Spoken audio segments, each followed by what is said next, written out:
Hello दोस्तों इस video में हम बात करेंगे bank as a financial intermediate. तो बच्चों बैंक और जो है वो एक तरीके से फाइनेंशियल इंटरमीडिएट की तरह काम करती है। तो बच्चों फाइनेंशियल इंटरमीडिएट क्या होता है वो बताने से पहले मैं आपको बता देता हूं कि दो तरीके के लोन दिए जाते हैं। एक तो होता है डायरेक्ट फाइनेंस, दूसरा होता है indirect finance. For example direct finance के बारे में मैं आपको बता देता हूं। जैसे मान लीजिए कि आपका एक दोस्त है, उसको कार खरीदनी है और आप उससे कार के लिए पैसे देते हो, तो ये डायरेक्ट फाइनेंस है। ठीक है, डायरेक्ट फाइनेंस में क्या मतलब हुआ यहाँ पे कि एक व्यक्ति से जब दूसरे व्यक्ति को डायरेक्टली लोन दिया जाता है बिना किसी इंटरमीडिएट के, तो उसको हम बोलते हैं डायरेक्ट फाइनेंस। देखिए डायरेक्ट फाइनेंस में हमेशा ये रिस्क बना रहता है कि जो व्यक्ति है वो आपके पैसे को हो सकता है वो वापस ना भी करे, तो इस तरीके का रिस्क को रिड्यूस करने का काम करता है फाइनेंशियल इंटरमीडिएट। तो वो हम आपको आगे बताएंगे। तो यहां पर हमने अभी समझा कि डायरेक्ट फाइनेंस का क्या मतलब हुआ। डायरेक्ट फाइनेंस का मतलब ये हुआ कि एक व्यक्ति से दूसरे व्यक्ति को लोन मिलता है। कई बार इसमें जो ब्रोकर है वो भी इन्वॉल्व होता है। जैसे आप देखिए शेयर मार्केट में आप जाते हैं, तो जैसे मान लीजिए मैंने रिलायंस के शेयर खरीदने हैं, तो रिलायंस जो है वो मुझसे मान लीजिए बोरो कर रहा है। एक एग्जांपल के लिए मान लीजिए रिलायंस मुझसे बोरो कर रहा है, मैं रिलायंस के लिए को बोरो दे रहा हूं। तो इसमें जो ब्रोकर होता है वो उसका काम केवल दो लोगों को आपस में मिलाना होता है, उसको फाइनेंशियल इंटरमीडिएट नहीं कहते। ब्रोकर जो होता है, या जैसे मान लीजिए कोई कंपनी लोन का जो ब्रोकर है, मान लीजिए किसी वाई व्यक्ति ने हमें मिलवाया, यानी कि हम दोनों का जो कॉमन फ्रेंड है उसने हमें मिलवाया, तो वो यहाँ पे डायरेक्ट है, तो वो भी डायरेक्ट फाइनेंस। लेकिन उस तरीके के जो मिडिल मैन है उसको हम ब्रोकर बोलते हैं, चाहे वो ब्रोकर शेयर में हो चाहे वो बॉन्ड में हो। तो कई कंपनियां ये ब्रोकरेज का काम करती हैं।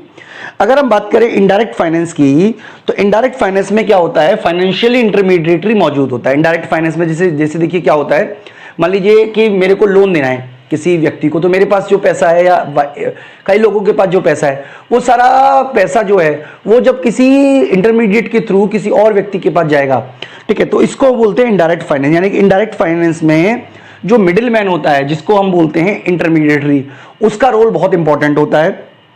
क्योंकि जो व्यक्ति है, जैसे मान लीजिए डिपॉजिट करने वालों का ग्रुप है, तो डिपॉजिट करने वालों का जो ग्रुप है वो इंटरमीडिएट के पास पैसे जमा कराएगा, और जो लेने वालों का ग्रुप है वो इंटरमीडिएट से लोन लेगा। तो यहां पर जो रिस्क है वो इंटरमीडिएट का है कि वो मेरा पैसा वापस करेगा। अगर मान लीजिए मैं बैंक को पैसा देता हूं और बैंक किसी वाई व्यक्ति को पैसा देती है, तो पैसे लेने की जिम्मेदारी मेरी है बैंक से। तो ये है पूरा का पूरा रोल जो है वो इंटरमीडिएट का होता है। यानी कि फाइनेंशियल इंटरमीडिएट का काम होता है कि फंड को इकट्ठा करके किसी और व्यक्ति को लोन दे देना। तो ये बहुत सारी चीजें हैं, जैसे लाइफ इंश्योरेंस कंपनी है, पेंशन फंड कंपनी है। इसके अलावा बच्चों कई सारे ऐसे भी हैं जैसे जो फाइनेंशियल इंटरमीडिएट की तरह काम करती हैं। तो ये सारा का सारा जो है वो फाइनेंशियल इंटरमीडिएट ही कहलाता है। तो यहाँ पर मैं आपको बताऊंगा कि यहाँ पे मैं आपको बताऊंगा कि ब्रोकर और फाइनेंशियल इंटरमीडिएट में क्या डिफरेंस है। तो देखिए जो ब्रोकर होता है वो इंस्ट्रूमेंट क्रिएट नहीं करता। मतलब मैं आपको बताना चाहता हूं, मान लीजिए ए व्यक्ति ने बी व्यक्ति को लोन दिया और सी व्यक्ति उसके बीच में मिडिल मैन है, ब्रोकर है। तो सी व्यक्ति का रिस्क नहीं है, सी व्यक्ति क्या करेगा, अपना कमीशन लेगा और ए व्यक्ति और बी व्यक्ति को मिला देगा। तो जो रिस्क है वो ए व्यक्ति का ही रहेगा, क्योंकि ए ने लोन दिया है और बी व्यक्ति को लोन वापस करना है। तो कोई इंस्ट्रूमेंट क्रिएट नहीं किया उसने। लेकिन फाइनेंशियल इंटरमीडिएट इंस्ट्रूमेंट क्रिएट करता है, और जो रिस्क होता है वो फाइनेंशियल इंटरमीडिएट का रहता है। यानी कि फाइनेंशियल इंटरमीडिएट पूरी की पूरी तरीके से आपको एक तरीके से मिडिलमैन की तरह काम करता है, सर्विसेज प्रोवाइड कराने का काम करता है। तो बैंक जो है वो फाइनेंशियल इंटरमीडिएट का काम करती है। जैसा कि आप जानते हो कि जब बैंक किसी को लोन देती है तो उससे मान लीजिए 10% चार्ज किया, और जो सेवर्स है उनसे मान लीजिए 6% पैसा जो है वो उनको इंटरेस्ट के रूप में पे कर दिया। तो ये जो 4% है ये बैंक का प्रॉफिट होता है। तो जो बैंक है वो बड़ी मात्रा में जो फाइनेंशियल इंटरमीडिएट का काम करती हैं। तो हालांकि देखिए जब आप किसी डायरेक्ट व्यक्ति से लोन लोगे तो आपको सस्ता लोन मिलेगा एज कंपेयर टू बैंक, क्योंकि बैंक का तो मार्जिन भी शामिल है। लेकिन फिर भी बैंक का जो रोल है वो बहुत ही इंपॉर्टेंट है, खासतौर पे फाइनेंशियल इंटरमीडिएट के रूप में। तो उसके क्या रोल है वो देखिए। सबसे पहले borrower short and lend long. देखिए जो बोरोवर होता है वो आमतौर पर छोटी अवधि के लिए लोन देना चाहता है, जबकि जो लेंड करने वाला है यानी कि उधार लेने वाला है वो व्यक्ति अधिकतर लंबी अवधि के लिए लोन लेना चाहता है। मान लीजिए किसी व्यक्ति ने जो लोन दिया है, जमा किया है, हो सकता है 2 महीने के लिए जमा किया, हो सकता है 3 महीने के लिए जमा किया, हो सकता है 1 महीने के लिए जमा किया, हो सकता है कि वो अगले दिन पैसा लेने आ जाए। जबकि बैंक जिस व्यक्ति को लोन देगी वो हो सकता है 25 साल के लिए लोन ले रहा है, होम लोन या कार लोन ले रहा है तो 7 साल के लिए ले रहा है। तो बैंक क्या करती है, उस पोजीशन में होती है कि वो शॉर्ट, क्योंकि बैंक के पास डिपॉजिट करने वाला कोई एक व्यक्ति तो होता नहीं है, बहुत सारे व्यक्ति होते हैं, इसलिए बैंक इस पोजीशन में होती है कि वो क्या कर सकती है, शॉर्ट टर्म के लिए बोरो कर सकती है और लॉन्ग टर्म के लिए बोरो जो लैंडिंग है वो दे सकती है। इसके अलावा बच्चों हमें यह भी समझना पड़ेगा कि बैंक में जो जो जो इसकी क्या वजह है, मतलब इस तरीके की बैंक जो है वो पैसा मांगने पर आपको जब चाहे तब पैसा वापस कर देगी।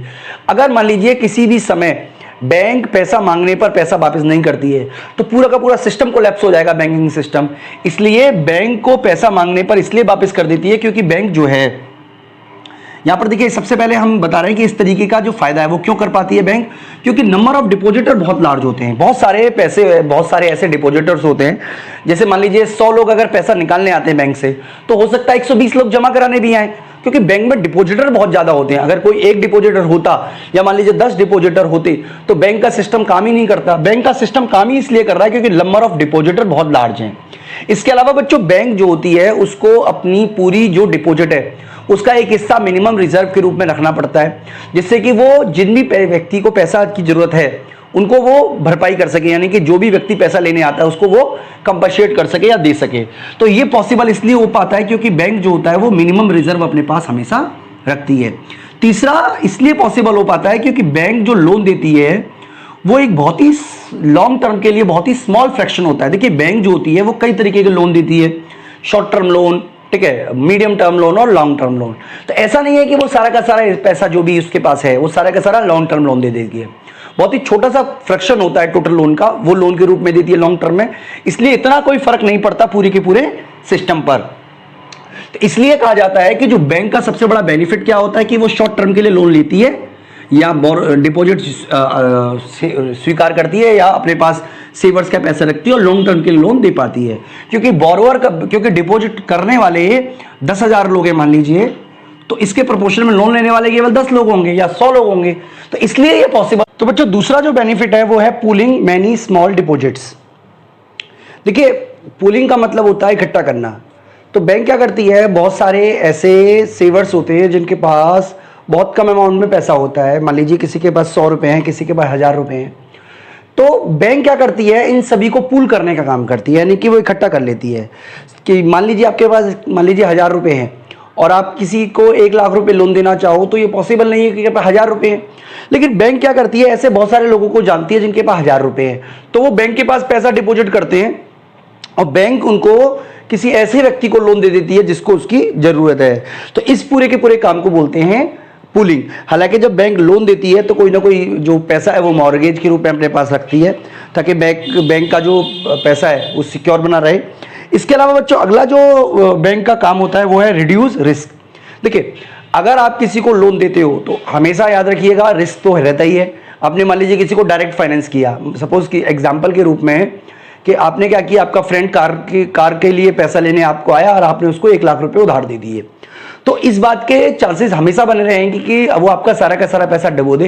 यानी कि आपने अपनी जीवन भर की कमाई मान लीजिए किसी एक व्यक्ति को दे दी तो आपका सारा का सारा पैसा भी फिनिश हो सकता है, खत्म हो सकता है। तो ये रिस्क की संभावना हमेशा बनी रहेगी।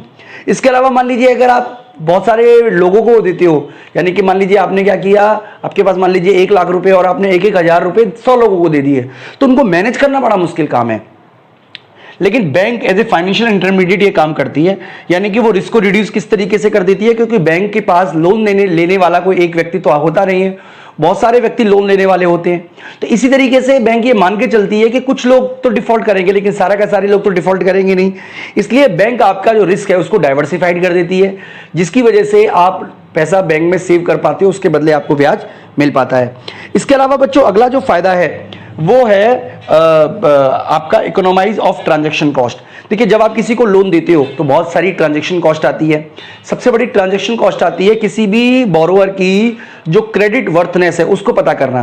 देखिए लोन मार्केट में बहुत सारे ऐसे लेमन्स होते हैं जो आपका पैसे को उधार लेने के बाद, क्योंकि जब कोई उधार लेनेगा तब तो वो अपने बारे में अच्छा ही बताएगा कि भाई मेरे पास पैसा वापस करने की क्षमता है, लेकिन एक्चुअल में वो वापस करेगा या नहीं करेगा इस बारे में आपको जानकारी है ही नहीं। यानी कि हर व्यक्ति का एक पास्ट ट्रैक रिकॉर्ड होता है, तो बैंक हालांकि उसको देखती है, लेकिन आप एज ए इंडिविजुअल अगर किसी को लोन दोगे तो कब तक देख लोगे, कितने लोगों का लोन देख लोगे, और इस समय इस सबको पता करने की भी एक कॉस्ट है, आपको पैसा कुछ ना कुछ खर्च करना पड़ेगा। इसके अलावा बच्चों आपको यह भी देखना है कि सबसे बड़ा जो खर्चा है इसके अलावा आपको उनको मैनेज करने का भी खर्चा है। तो ये सारे के सारे जो खर्चे वो एक तरीके से ट्रांजैक्शन कॉस्ट कहलाते हैं। बैंक क्या करेगा, बैंक के पास प्रोफेशनल्स होते हैं, इसके अलावा बैंक के पास में काफ़ी सारे ऐसे व्यक्ति होते हैं जो ये काम करने के लिए रेडी हैं। यानी कि जो ट्रांजैक्शन कॉस्ट है, एक तो सबसे बड़ी ट्रांजैक्शन कॉस्ट है किसी की क्रेडिट वर्थ पता करना, दूसरा उसको मॉनिटरिंग करना। ये दोनों काम जो है वो बैंक बहुत आसानी से कर देता है।